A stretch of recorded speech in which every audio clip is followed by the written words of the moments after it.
नमस्कार, जेके प्राइम में आपका स्वागत है। मैं हूं विनोद कुमार। दर्शकों, 5 अगस्त जम्मू कश्मीर की सियासत में एक ऐतिहासिक दिन है। 5 अगस्त 2019 को 370 में संशोधन होता है, 35 को हटाया जाता है और उसके बाद इतिहास बन जाता है। लेकिन आज के दिन कुछ लोग इसको काला दिवस के रूप में मना रहे हैं और कुछ जश्न के रूप में मना रहे हैं। जश्न मनाए भी क्यों ना, अगर हम वेस्ट पाकिस्तानी रिफ्यूजियों की बात करें, गोरखा बरादरी की, बाजीगर बरादरी की बात करें या फिर वाल्मीकि समाज की बात करें, उनको राइट्स मिले। ये राइट्स पहले भी दिए जा सकते थे क्योंकि ये मानवता से जुड़ा हुआ मुद्दा था। लेकिन अब हम बात बताएंगे कि कश्मीर में, जम्मू में पीपल्स डेमोक्रेटिक पार्टी ने आज के दिन प्रोटेस्ट किया और ज़ोरदार तरीके से प्रोटेस्ट किया और प्रोटेस्ट में साफ कहा कि हमारा संविधान भी वापस मिलना चाहिए और हमारा अलग से जो पहचान है, झंडा है, वो भी वापस मिलना चाहिए। पहले हम ये दिखाते हैं।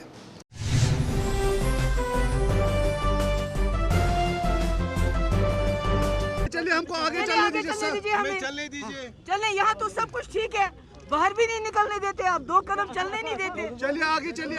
ये कैसी नॉर्मलसी है? ये कैसी नॉर्मलसी है? ज्यादा मत यार, खड़ा रहो।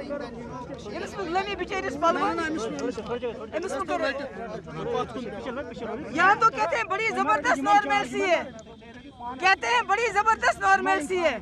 यहाँ सब कुछ ठीक ठाक है। अगर ठीक ठाक है तो हम एक पीसफुल डेमोन्स्ट्रेशन कर रहे हैं, प्रोटेस्ट निकाल रहे हैं, तो हमें निकलने क्यों नहीं दे रहे हैं? हमारे काले झंडे क्यों उतारे? यहाँ के लड़कों को आज थाने में बंद क्यों किया जा रहा है? दुकानदारों को जबरदस्ती दुकानें खोलने के लिए क्यों मजबूर किया जा रहा है?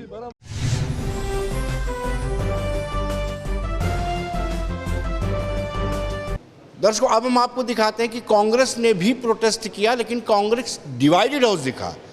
एक कॉरपोरेटर जो गुलाम नबी आज़ाद की बात कर रहे थे, जो ताराचंद की बात कर रहे थे, दूसरे दीगर नेताओं की बात कर रहे थे, उनके इस बात में किसी भी तरीके से जीए मीर जो प्रदेश नेतृत्व है या जीए मीर के साथ जुड़े हुए किसी भी व्यक्ति का, नेता का जिक्र नहीं हुआ। पहले वो देखते हैं।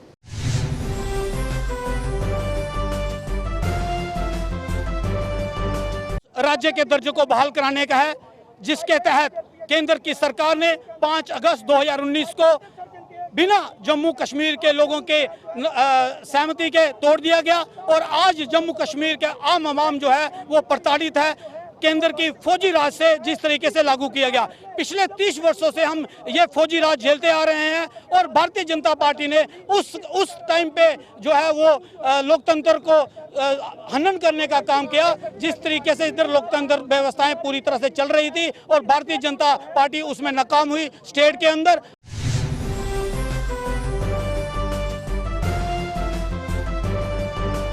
बीजेपी यूं कहें कि हमें याद आता है 1992 में जब चलो कश्मीर की बात हुई थी, डॉक्टर मुरली मनोहर जोशी नेतृत्व कर रहे थे, नरेंद्र मोदी उनके साथ थे, तो तब कितनी जद्दोजहद करनी पड़ी थी लाल चौक में तिरंगा फहराने के लिए। लेकिन आज खन्ना बल में भी महिलाओं ने, बीजेपी कार्यकर्ताओं ने ज़ोरदार तरीके से जश्न मनाया, साथ ही साथ तिरंगा भी फहराया। और इसके अलावा वहाँ पर कश्मीर में भी पार्टी कार्यालय में लोगों ने जश्न मनाया। यानी कश्मीर में पहले तिरंगा फहराने के लिए जद्दोजहद करनी पड़ती थी, बीजेपी को एकता यात्रा निकालनी पड़ी कन्याकुमारी से कश्मीर तक, कितना स्ट्रगल करना पड़ा।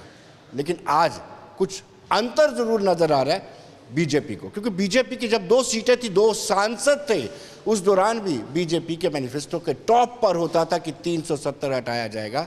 और अब जब 303 इतने ज़्यादा उनके सांसद बने और अब भी अगर नहीं हटाते तो कहीं ना कहीं उनके लिए दिक्कत का सबब बन सकता था।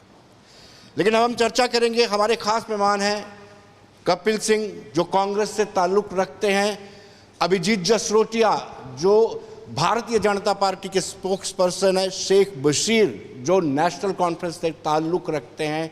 अगर हम बात करेंगे फिरदौस टाक की, तो फिरदौस टाक हमारे सहयोगी भी रह चुके हैं क्योंकि ये सहाफ़ी भी हैं, एडवोकेट भी हैं और उसके साथ साथ सियासतदान भी हैं। टाक साहब से शुरुआत करते हैं। टाक साहब, आज ब्लैक डे मनाया जा रहा है, क्यों मनाया जा रहा है? क्या आप चाहते थे कि जो डबल करेंसी की बात करती वही या पाकिस्तान के साथ दोस्ताना रिश्ते रहते? देखिए, हम लोग ब्लैक डे इसलिए मना रहे हैं क्योंकि पूरे जम्मू कश्मीर में 5 अगस्त 2019 को जो तारीखी भारतीय जनता पार्टी ने फैलाई, और जो जिससे डायरेक्ट इम्पैक्ट जो यहाँ के लोगों को पड़ा, यहाँ की इकॉनमी, यहाँ का ट्रेड, यहाँ का बिजनेस, यहाँ की इंडस्ट्रीज़, कोई ऐसा सेक्टर नहीं है जो हिट नहीं हुआ। और सबसे ज़्यादा हिट अगर हुआ है जम्मू कश्मीर का नौजवान हुआ है। अगर ये तारीख़ी दिन नहीं है तो कौन सा तारीख़ी दिन होगा? आप इकॉनमी की बात करें, जब हुकूमत यहाँ पे गिराई गई 2019 में, तो उस वक्त Jammu Kashmir one of the 3 top most states था जहाँ पे फिजिकल डेफिसिट जो है बिल्कुल कम, बिलो 10% आ गया था। ये वो स्टेट थी जहाँ पे 188 मिलियन डॉलर्स का एक्सपोर्ट होता था, और आज वही एक्सपोर्ट जो है आज 125 करोड़ पर पहुँच चुका है, 125 मिलियन करोड़ पे पहुंच चुका है। जीडीपी हमारी जब 2019 में आप देख लीजिए 8.5% थी, जो कंट्री के ऑलमोस्ट पैरेलल थी। आज देख लीजिए कहाँ पर 4.5% जम्मू कश्मीर की जीडीपी कह रहे हैं, that is as per the government figure. अगर आप उसमें सही कैलकुलेशन करें तो उससे भी नीचे आएगी। तो अगर ये तारीख़ी दिन नहीं है, एक इम्पैक्ट जो यहाँ का 70 साल से जम्मू कश्मीर की राजनीतिक दलों ने, चाहे वो नेशनल पॉलिटिकल पार्टीज़ हों, स्टेट पॉलिटिकल पार्टीज़ हों, जिन्होंने इन्वेस्ट किया था जम्मू कश्मीर की राजनीति में, और सबसे बड़ा इन्वेस्टमेंट ये था कि लोगों का एक ट्रस्ट बन गया था डेमोक्रेटिक इंस्टीट्यूशंस पे। आप देख लीजिए 70 सालों में जो फ्लक्चुएट होता रहा ग्राफ वोटर टर्नआउट का, वो 2014 में कहाँ पे पहुँच चुका था। तो वो कहीं ना कहीं वो ट्रस्ट बिल्ट हो गया था। और सबसे बड़ा आपको नहीं लगता है कि कोविड-19 भी इसके लिए रिस्पॉन्सिबल है? देखिए, कोविड-19 आप एक एस्केप रूट ढूंढ रहे हैं। पूरी कंट्री में 2 साल से लॉकडाउन चल रहा है। जम्मू कश्मीर वाहिद स्टेट है जहाँ 3 साल से चल रहा है। और आप सिर्फ कोविड-19 क्यों बात कर रहे हैं? कोविड-19 का एक सेक्शन ऑफ सोसाइटी पे, आप ट्रेडर्स, दुकानदारों पे हो सकता है, लेकिन हमारे ट्रांसपोर्टर्स तो 2019 से बैठे हुए हैं। हमारे जब 2019 में ये किया गया अगस्त में, उस वक्त 100% ऑक्यूपेंसी पहलगाम और गुलमर्ग में थी। कटरा और ये उसकी यात्रा चल रही थी, अमरनाथ यात्रा चल रही थी। उस वक्त जब इमीडिएटली किया गया, क्या वो इम्पैक्ट आपको नहीं लगता कि उसका इम्पैक्ट हो गया? कम्युनिकेशन ब्लैकआउट किया गया, जो कम्युनिकेशन 4G नेटवर्क और फ़ोन नेटवर्क बंद किए गए, उससे डायरेक्ट इम्पैक्ट अगर कुछ हुआ तो वो इंडस्ट्री सेक्टर को हुआ, स्टूडेंट्स को हुआ और एक्सपोर्ट इम्पोर्ट पे हुआ। ये चीज़ें आप इग्नोर करके आप कहें सिर्फ कोविड-19 ही एक जिम्मेदार है, बाकी जगहों पे भी कोविड-19 हुआ, लेकिन वर्क फ्रॉम होम तो लोग कर पाए। जम्मू कश्मीर में प्राइवेट सेक्टर में जो लोग काम कर रहे थे वो घर जाके बैठ गए, उनके पास कोई दूसरा अल्टरनेट नहीं था। इसलिए मुझे लगता है कि जो भारतीय जनता पार्टी ने किया है वो हम लोग तो खामियाजा भुगत रहे हैं, लेकिन आने वाली जनरेशन को भी वो भुगतना पड़ेगा। इसलिए हम सब की ये इंडिविजुअल रिस्पॉन्सिबिलिटी है कि हम खड़े होकर विरोध करें, जो मेरा डेमोक्रेटिक राइट है, जो मेरा कॉन्स्टिट्यूशनल राइट है और जो मेरा लीगल राइट है। अभिजीत जी, आपसे जानना चाहेंगे, कुछ रोज़ पहले ही उमर अब्दुल्ला ने इंटरव्यू किया था और उन्होंने एक नेशनल चैनल को बताया था कि इन 2 साल में बिल्कुल स्टेगनेशन आ गई, कोई भी ऐसा काम सरकार की तरफ से नहीं किया गया, और काफ़ी ज़्यादा ऐसा लग रहा था कि बुरी तरह से बीजेपी गवर्नमेंट को एक्सपोज किया था उन्होंने। देखिए, उमर साहब के जिस इंटरव्यू की आप बात कर रहे हैं, वो मैं इंटरव्यू ऑफ लाइज उसे नाम दे रहा हूँ आजकल चैनल पे। झूठ से भरा हुआ इंटरव्यू, शुरू से लेकर अंत तक सिर्फ झूठ और झूठ बोला गया। जो एंकर भी ले रही थी शायद वो उनसे वो सवाल ना पूछ सके जो सवाल उनसे पूछना बनते थे। उमर साहब ने जेड मोड का नाम ले लिया, उमर साहब ने जोजिला का नाम ले लिया, जी ये हमने करवा दिया। 20-20 साल से मैं भी देखता आ रहा हूँ, वो जेड मोड का सिर्फ टनल, वहाँ पर सिर्फ बोर्ड ही खड़ा था। जोजिला के नाम पर इन्होंने लद्दाख के लोगों को कितनी देर तक बेवकूफ़ बनाया, सबको पता है। मनमोहन सिंह जी की तारीफ़ें करते रहे, कांग्रेस की तारीफ़ें करते रहे, नाशरी टनल निकाल दी, वो टनल निकाल दी, ये निकाल दी। निकाली कहाँ आपने जी? आप तो सिर्फ काम ही कर रहे थे उसके ऊपर, और कई सालों से लोगों को सिर्फ आश्वासन दे रहे थे। प्रैक्टिकल शेप में अगर वो चीज़ें डिलीवर हुई हैं तो केवल भाजपा की सरकार में हुई हैं। पिछले 2-4 साल में ही आप देख लीजिए। अभी लेटेस्ट आप बनिहाल टनल की बात करें, जो सबसे इंपॉर्टेंट है जम्मू और कश्मीर को जोड़ने के लिए, कितनी जल्दी में उसका काम किया गया। इसका श्रेय भी वो लेने की कोशिश कर रहे थे। और उनसे जब एक सवाल ये उठता है कि आप कितनी देर तक पब्लिक को मिसलीड करेंगे। जब यूटी की बात करते हैं तो मिनिमम वेजेस एक्ट आप नहीं लगा सकते हैं, लेकिन लीकर पॉलिसी फटाफट लगा लेते हैं। आप माइनिंग वाला सारे इशू उठा लेते हैं। क्या जो पब्लिक है जम्मू की आपने फॉर ग्रांटेड ले लिया है? क्या आपको लगता है कि बीजेपी का कोई अल्टरनेट जम्मू में आई नहीं है? नहीं, बिल्कुल ऐसा नहीं है। जो लोग हैं, वोटर जो है वो सबसे ऊपर होता है। ऐसा नहीं कि वोटर जो चाहे वो कर सकता है, लेकिन वोटर हमें वोट क्यों दे रहा है इसका रीज़न भी तो आपको पता होना चाहिए। डीडीसी चुनावों में अगर भाजपा सबसे बड़ी पार्टी बनकर उभरी तो क्यों उभरी? इसका रीज़न ये है कि हमें पता है सबका साथ, सबका विकास और सबका विश्वास का क्या मतलब होता है। यहाँ पर एक कोई ऐसा काम है जो हमने किया है? कितने सारे काम हैं। अब IIM IIT की बात कर लीजिए, लीजिए, एम्स की बात कर लीजिए, हर एक ज़िले में एक एक मेडिकल कॉलेज बन रहा है। ये आज तक 60-70 साल में क्यों ना कर पाए? हम लोगों ने कैसे करके दिखाया। सर्कुलर रोड्स की बात कर लीजिए, कितने सारे ऐसे काम हैं जो हम करके दिखा रहे हैं। और सबसे बड़ी बात विनोद जी जो मैं कहना चाहता हूँ, जो लोग आज हमें ये कटाक्ष करते हैं नौकरियाँ नहीं मिल रही हैं, जो भी नौकरियाँ मिल रही हैं जनाब, सबसे पहली वो पारदर्शिता से नौकरी मिल रही है। इनके समय वाला हाल नहीं है कि सिर्फ एनसीपीडीपी और कांग्रेस के जो नेता हैं उनके रिश्तेदार हैं वही नौकरी लेंगे। आज हकदार को हक मिल रहा है, एक नौकरी भी मिल रही है तो पारदर्शिता के साथ मिल रही है। बशीर साहब, ये कितनी सदाकत है इनकी बात में, कितनी सदाकत है, कितनी सच्चाई है? बात यह है कि लोग जो हैं वो बेस्ट जज हैं। आपने जो बात की है, इस वक्त एक नैरेटिव दिया जा रहा है 5 अगस्त 2019 के बाद। ऐसा नैरेटिव दिया जा रहा है कि जैसे जम्मू कश्मीर 5 अगस्त 2019 के बाद ही भारत के साथ जुड़ा है, उससे पहले तो जुड़ा ही नहीं था। एक बात। दूसरी बात यह है कि 5 अगस्त 2019 के बाद जिन लोगों ने ढोल बजाए थे वो आज ठगे हुए महसूस कर रहे हैं।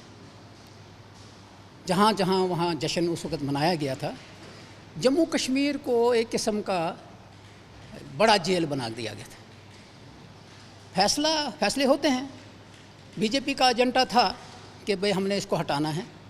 जो 24 जून को मीटिंग हुई, ऑल पार्टीज़ मीटिंग, क्या ही अच्छा होता कि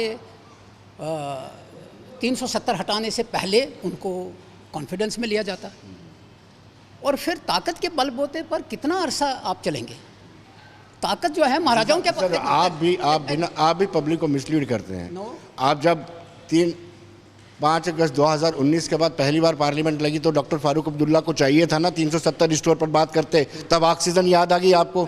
आप ऑल पार्टी मीट में आप वहाँ पर जाकर के उनकी तारीफें करने में जुट गए। किसी ने खुल के बात की कि 370 हमें वापस दीजिए? है कि जो ऑल पार्टीज मीटिंग में बात हुई है, मैं उसकी कोई बात नहीं करना चाहता। वहाँ क्या बात हुई? पार्लियामेंट की बात। पार्लियामेंट के अंदर फारूक साहब ने जो बात की है, उसने अमित शाह को एड्रेस करके कहा कि हम कभी हिंदुस्तानी नहीं थे। 370 क्यों उठाया? स्टेट को क्यों तोड़ा? अगर 370 उठाना आपका एजेंडा था तो स्टेट को दो हिस्से करना कौन सा एजेंडा था? यूटी बनाना कौन सा एजेंडा था? आज तक कौन सी स्टेट है जो यूटी बनी है? यूटी से स्टेट बनी है। स्टेट को यूटी नहीं बनाया गया किसी ने। दूसरी चीज़ कर लिया। अब पिछले 2 साल से हर एक आदमी, यहाँ का पढ़ा लिखा नौजवान, यहाँ का ज़मींदार, यहाँ का बिजनेसमैन ये देख रहा है, जिस तरह इन्होंने बात की टाक साहब ने, वो देख रहा है कि भाई कौन सी इन्वेस्टमेंट आ रही है। ये जो कह रहे हैं कि नौकरियाँ बढ़ी हैं, फिगर्स दे देना कितनी नौकरियाँ लगाई हैं। अगर 2-4 कहीं लगे हैं तो ये अंदर से लगे बाहर से लगे उसकी बहस करनी है। मुझे बताएं 2 साल में कहीं 10,000, 5,000, 6,000, बल्कि ये जो इन्होंने प्रोजेक्ट बनाए, इन्होंने जो वो लखनपुर में टोल पोस्ट बनाया, उससे नौकरियों से बाहर हो गए लोग। यहाँ जो टोल पोस्ट बनाए उससे लोग जूझ रहे हैं। माइनिंग के मामले में जो धंधा चल रहा है वो सारी दुनिया को मालूम है। एक दफ़ा इलेक्शन तो करा लो। लोग इंतज़ार कर रहे हैं कि इलेक्शन कब हों और वो जवाब देंगे। बाकी ये कह रहे हैं कि जनाब हम कपिल आप सुनाइए, क्योंकि कांग्रेस डिवाइडेड हाउस बना हुआ है। हम खुद देखते हैं, रजनी पाटिल आती है तो उनके पास मिलने वाले कुछ और ही लोग होते हैं, गुलाम नबी आज़ाद आते हैं और ही लोग होते हैं। आपका इस दिन को लेकर के 5 अगस्त 2019 को लेकर के क्या स्टैंड है? क्योंकि आपने 370 तो छोड़ ही दिया है। गुपकार अलायंस की मीटिंग में आप ज़रूर जाते हैं, चाय पीते हैं, बाद में आ जाते हैं, लेकिन अब आप कहते हैं कि हमें स्टेटहुड चाहिए। देखिए, सबसे अहम बात यह है कि धारा 370 टूटने के बाद जो डोगरा रूरल स्टेट सी डोगराज ने बनाई थी, इसको तहस नहस करने के बाद आज जम्मू के नौजवान को, जम्मू की आवाम को मिला क्या? इंडस्ट्रियलिस्ट रो रहा है। आधे से ज़्यादा इंडस्ट्री हमारी जम्मू में बंद हो चुकी है। नौजवानों के लिए रोज़ी रोटी रोज़गार कहीं दूर दूर तक दिखाई नहीं देता। भाई साहब ने कहा कि ट्रांसपेरेंट तरीके से नौकरियां बीजेपी की सरकार दे रही है, यही सरकार है। अब मैं किसी मंत्री की बेटी का नाम लेके यहाँ पे डिस्कशन को बिल्कुल भी निजी नहीं करना चाहूँगा कि भारतीय जनता पार्टी के किस मंत्री की किस बेटी को कहाँ अपॉइंटमेंट मिला, ठीक है, उसके ऊपर हम बात ही नहीं करेंगे। जर्नल इशू ये है कि 5 अगस्त धारा 370 टूटने के बाद आज ज़मीनी सतह पे क्या जम्मू का जो युवा था जिसको रोज़ी रोटी रोज़गार के लिए सरकारों ने बड़े बड़े वायदे किए थे। क्या सिर्फ भारतीय जनता पार्टी के बड़े बड़े नेता यही कहते हैं कि it was a political agenda, ये हमारा एक पॉलिटिकल एजेंडा था, हमने इसको लागू कर दिया? तो सिर्फ एक पॉलिटिकल एजेंडा को लागू करने के लिए आपने हज़ारों नौजवानों से रोज़ी रोटी रोज़गार छीन ली। और दूसरी अहम बात जो है, मैं सबसे पहले मैं आपसे कहना चाहूँगा कि धारा 370 टूटने के बाद या उससे पहले, आपको अभी भी लगता है कपिल जी ये पॉलिटिकल एजेंडा था? ये ज़रूरी नहीं था कि जम्मू कश्मीर का जो अलग से संविधान है, अलग से निशान है, उसको हटाया जाए? आप इसको राजनीतिक एजेंडा बता रहे हैं। देखिए, मैं बड़ी जगह डिस्कशन में ये कह चुका हूँ कि अमेरिका में फेडरल स्ट्रक्चर ऑफ कॉन्स्टिट्यूशन है, हर स्टेट का अपना कॉन्स्टिट्यूशन है, हर स्टेट का अपना फ्लैग है। जम्मू कश्मीर में एक अपना कॉन्स्टिट्यूशन था, एक अपना फ्लैग था। ठीक है, मैं आपकी ये बात से सहमत हूँ कि जम्मू में भी या कश्मीर में भी ये असहमति हो सकती है कि यहाँ कोई कॉन्स्टिट्यूशन या असेंबली को स्पेशल पावर्स दी जाए। इस बात के ऊपर असहमति हो सकती है कि स्टेट फ्लैग जो है वो दिया जाना चाहिए या नहीं दिया जाना चाहिए। क्या स्टेटहुड के ऊपर कोई कहीं असहमति है? नहीं, आप 370 के फेवर में है या अगेंस्ट है? देखिए, 370 के बिल्कुल, 370 था क्या? ये तो अमित शाह जी ने खुद ही कहा कि इस Jammu Kashmir was an integral part of India. धारा 370 से जब इससे कोई लेना देना था ही नहीं, तो धारा 370 तो एक स्पेशल स्टेटस था ना, ठीक है ना। अनुराग ठाकुर जी यहाँ पे आते हैं तो वो कहते हैं कि धारा 370 टूटी, हमने सेलिब्रेट किया। तो किसी ने उनसे पूछा कि भाई 371 को क्यों नहीं हटाते? तो फिर उसके ऊपर वो कहते हैं कि इसके ऊपर बाद में बात करेंगे। तो धारा 370 एक सिर्फ निजी स्टेटस था जो जम्मू कश्मीर को एक जो क्लाइमेटिक कंडीशंस हैं, जहाँ उनकी जो बॉर्डर, एक स्टेट है जहाँ के बहुत सारी कंट्रीज़ का बॉर्डर लगता है, और यहाँ पे जो क्लाइमेटिक कंडीशंस, यहाँ पे रोड कनेक्टिविटी, कम्युनिकेशन जो कम था, इसीलिए युवाओं को एक प्रोटेक्शन दी गई थी, जनता को एक स्पेशल स्टेटस के तौर पे, ताकि युवा जो हैं वो टाक साहब के पास चलते हैं। टाक साहब, एलिगेशन ये लगता है कि अब आप पब्लिक को मिसलीड कर रहे हैं। आपको पता है कि 370 और 35 की वापसी नहीं हो सकती है। खुद गुलाम नबी आज़ाद या फिर कहीं मुजफ्फर हुसैन बेग भी ये कहते हैं, अपनी पार्टी के अल्ताफ़ बुखारी जो आपका हिस्सा थे वो भी ये कहते हैं कि अब हमें स्टेटहुड पर काम करना है। क्या वाकई में आप मिसलीड कर रहे हैं पब्लिक को? देखिए, ऐसा नहीं होता है कि आज से 3 साल पहले क्या किसी ने सोचा था कि जम्मू की सड़कों पर आज के दिन जो है काले झंडे उठाकर 370 के इस दिन को जो है 5 अगस्त को ब्लैक डे के तौर पे मनाया जा सकता था? नहीं सोचा था। क्या किसी ने सोचा था कि जिन पॉलिटिकल पार्टीज़ और लीडरशिप के बारे में मोदी जी और अमित शाह साहब जो है बहुत बड़े दावे कर चुके हैं, बड़ी नारे दे चुके हैं, उन्हीं पॉलिटिकल पार्टीज़ को दिल्ली में बुलाकर उनसे पूछा जाएगा कि जम्मू कश्मीर के बारे में आगे क्या करना चाहिए? तो ऐसा नहीं है। तारीख़ में जब भी स्ट्रगल हुई है, रेजिस्टेंस की स्ट्रगल हुई है, और हम बार बार इस चीज़ को कहते हैं, हम कोई चीज़ आउट ऑफ कॉन्स्टिट्यूशन नहीं मांग रहे, हम आउट ऑफ लॉ नहीं मांग रहे हैं, हम with in the constitutional framework मांग रहे हैं। और जहां भारतीय जनता पार्टी जो है इस वक्त इस हालात की जिम्मेदार है, वहीं मैं डायरेक्टली कांग्रेस को भी रिस्पॉन्सिबल करता हूं, क्योंकि कांग्रेस अपना जो बेसिक आइडियोलॉजिकल बेस है वो खो चुकी है। जिस संविधान, जिस कॉन्स्टिट्यूशनल गारंटी को कांग्रेस ने दिया, जो देन थी जम्मू कश्मीर को, कांग्रेस की जो एंसेस्टर्स थे, आज उन्हीं एंसेस्टर्स के साथ दगा करके कांग्रेस, शर्म आती है इन लोगों को ये बोलने के कि ये गलत हुआ है जम्मू कश्मीर के साथ, क्योंकि उनको भारतीय जनता पार्टी की हिंदुत्व पॉलिटिक्स के सामने रहने में प्रॉब्लम होती है। आप डबल स्टैंडर्ड्स कैसे रख सकते हो? जिस 370 को आपने लाया, जिस कॉन्स्टिट्यूशनल प्रोविजन को आपने लाया, जिस कॉन्स्टिट्यूशनल प्रोविजन को आप कहते रहे कि हम प्रोटेक्ट करेंगे, और आपने पार्लियामेंट और पार्लियामेंट के बाहर जम्मू कश्मीर के लोगों के साथ वादे किए, आज आपको शर्म आती है ये कहने में कि 370 हटाना जो है वो गलत है। आप स्टेटहुड की बात कर रहे हैं, और आपने सही कहा। देखिए, प्रॉब्लम ये है कि जम्मू कश्मीर के अवाम ये कश्मीर तक महदूद नहीं है। आज आप लद्दाख की भी बात करिए, आप भारतीय जनता पार्टी डोगरा कल्चर का रिप्रेजेंटेशन कह रही है ना। जिस जोरावर सिंह के स्टैचू के सामने हर साल माला पहनाते हैं, उसी लद्दाख को बचाते बचाते वो शहीद हो गए। इन लोगों को वो एहसास नहीं है? तिब्बतियन फोर्सेस के खिलाफ लड़ते ले उसी लद्दाख को जम्मू कश्मीर में बिलाने वाले तो वही थे। आपने उनके साथ भी दगा कर दिया। ये बेसिकली भारतीय जनता पार्टी ना तो किसी रिलीजियस सेंटीमेंट को रिप्रेजेंट करती है, ना हिंदुत्व को रिप्रेजेंट करती है, ये क्रिमिनल आइडियोलॉजी को रिप्रेजेंट करते हैं और उस पर लबादा जो है वो हिंदुत्व का दिया जाता है। जो क्रिमिनलाइजेशन, जो क्रिमिनल उनकी सोच है वो ये है कि हिंदुस्तान को बांटो, रिलीजन के नाम पर, कास्ट के नाम पर। क्या कहेंगे? देखिए, इल्ज़ाम इन्होंने बड़े संगीन लगाए हैं तो उन्हें जवाब देना भी बनता है। सबसे पहली बात, आज ये काला दिवस मना रहे हैं, क्यों मना रहे हैं इनसे ज़रा पूछा जाए।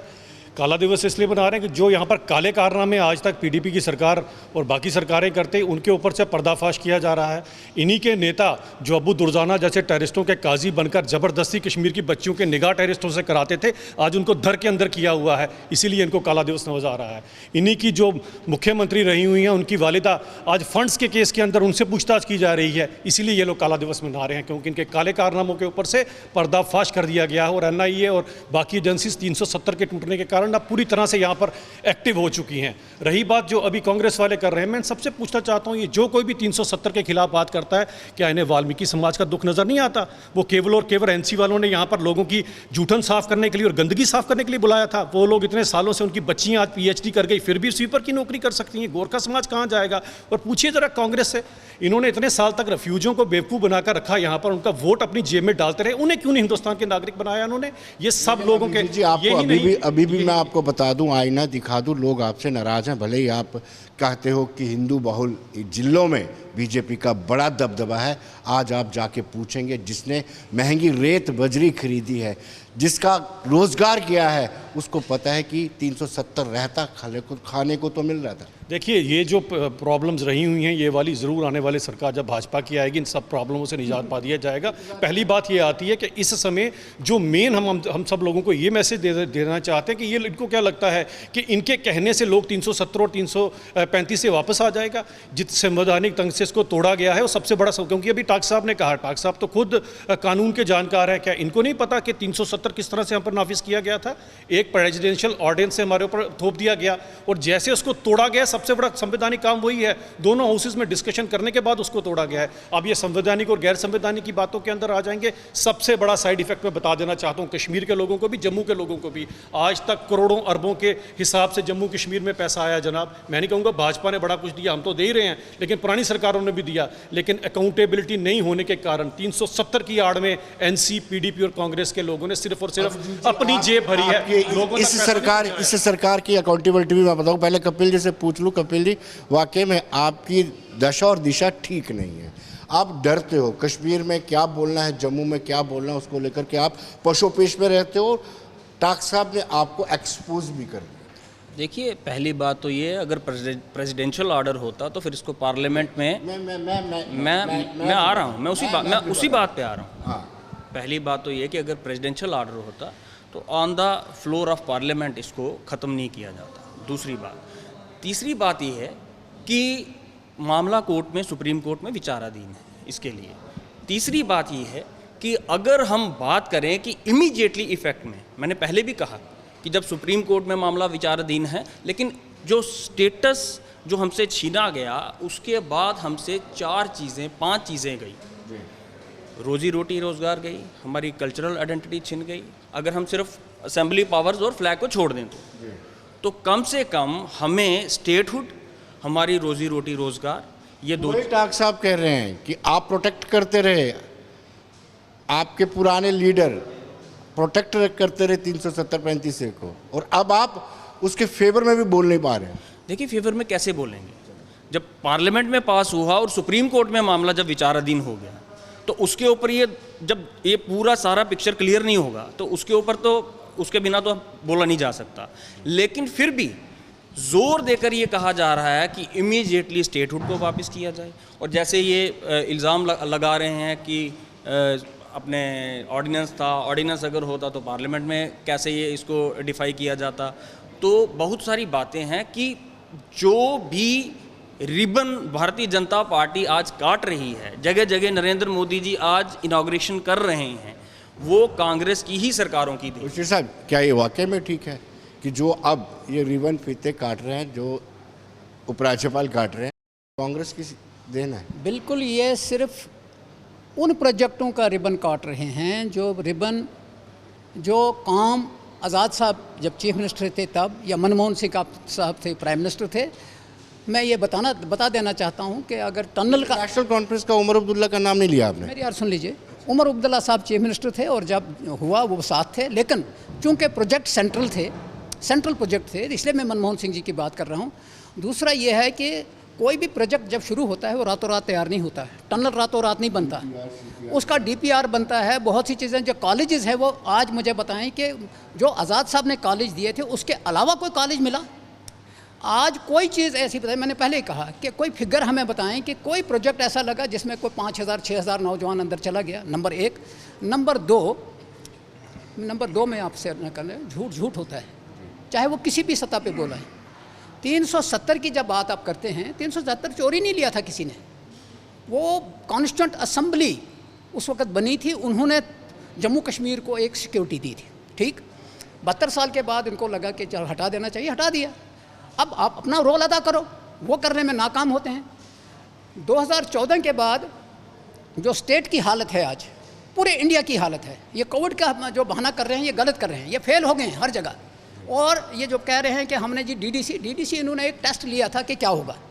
DDC टेस्ट में भी नेशनल कॉन्फ्रेंस टॉप पे रही, जबकि लीडरशिप बिल्कुल बाहर नहीं निकली। इन्होंने लीडरशिप को साल बंद रखा और DDC के चुनाव कराए, उसके बावजूद नेशनल कॉन्फ्रेंस ने बताया कि हम मेजॉरिटी में हैं, नंबर एक। लेकिन हम उसका भी दावा नहीं करते। पीपल आर द बेस्ट जज। स्टेटहुड देने में और इलेक्शन कराने में क्या हर्ज है? इन्होंने दूसरा धंधा शुरू किया कि जनाब हम डिलिमिटेशन करें, करो। अब डिलिमिटेशन कमीशन जो है वो 2011 के सेंसस पे कर रहा है। ये पहले ही झुटलाते हैं कि 2011 का सेंसस ठीक नहीं है।